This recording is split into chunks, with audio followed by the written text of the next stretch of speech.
Here is a poem. This is Reg Hart from Hell's Kitchen in the Cineforum in Toronto. And it's cold outside. It's not as cold as it was yesterday, but it's still cold. This is a poem by a woman named McNaughton. And it's a poem called Balls. And she writes, "Actually, it's the balls I look for, always. Men in the street, offices, cars, restaurants. It's the nuts, I imagine. Firm, soft, in hairy sacks, the way they are. Down there, rigged between the thighs, the funny way they are. One in front, a little in front of the other, slightly higher. The way they slip between your fingers, the way they slip around in their soft sack. The way they swing when he walks, hang down when he bends over. You see them sometimes, bright pink, out of a pair of shorts. When he sits wide and unaware, the hair sparse and wiry, like that on a Poland China pig. You can see the skin right through, speckled with wrinkles like a prune, but loose, slipping over those kernels, rocking the smooth, small huevos, so delicate the cock becomes a diversion, a masthead over large, its flag distracting from beautiful pebbles beneath." That's Balls by McNaughton. If you want to have some fun, and you're a guy, and you got balls, go find yourself a place, don't wear underwear, go find yourself a place where you can sit and let your balls just be glimpsed. Don't make a display. Just arrange yourself so that somebody walking by can get a glimpse of your balls. And then watch them. Watch them. It doesn't matter what gender they are. Men and women, young and old.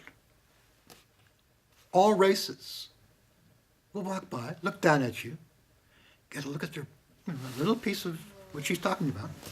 And then they'll go crazy. And they'll start doing a little dance around you. Because they want to come back and look again, and again, and again, because they're fascinated by them. When I read that poem, I did exactly that. I went out, and I sat where I could be observed. I thought, just a little bit of testicle, hang out. Not hang out, but just glimpse. And I watched people go by and look down. Wow, that's the power of balls. In Montreal, I was at the Rialto Theatre. No, at the Metascope Theatre in Montreal, which when I got there I discovered was the first motion picture theater built as a motion picture theater in Canada, in the United States.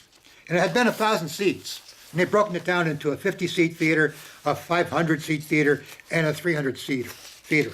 And they gave me the 300-seat theater, and I wanted the 500-seat theater, but they said, "We don't think you'll attract enough people." And upstairs in the 500-seat theater, they played a movie they thought would attract a lot of people. And that movie was called Pirates by Polanski. And they charged $2 a seat for that movie. Dirt cheap. Downstairs in the 300-seat theater, we were charging $7. I wanted them to charge $10, but we settled on $7. And that first night, I walked out in front of the audience, and I said, "Hi, I'm Reg Hart. I grew up in New Brunswick. I live in Toronto.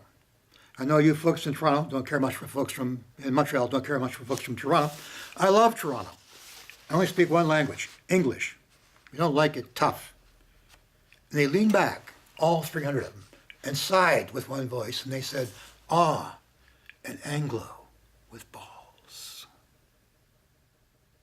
I had a huge audience in Montreal. Used to go to the Rialto Theatre, seats 1,000 people. Hundreds were turned away. What happened? What killed it?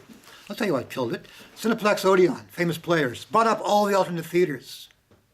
So that where there were a multitude of voices, there became two voices, and those two voices were the most boring voices in the country. And right now the most boring voices in the country are in charge of everything. God damn it. Cheers. From the Cineforum, Hell's Kitchen, Toronto, Reg Hart.